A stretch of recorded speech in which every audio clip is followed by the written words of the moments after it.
Nebraska's cool water streams are critical living systems, supporting native fish, wildlife, agriculture, and the stability of our watersheds.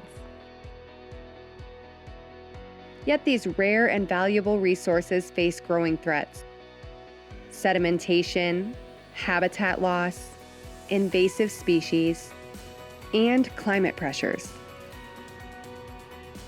Through Nebraska's Cool Water Stream Management Plan, the Nebraska Game and Parks Commission is advancing conservation and public education efforts. To give the public, landowners, and contractors a closer look at these newly enhanced streams, we are producing a 3-part video series showcasing how Nebraska Game and Parks and its partners are restoring habitat, protecting native species, and strengthening riparian health.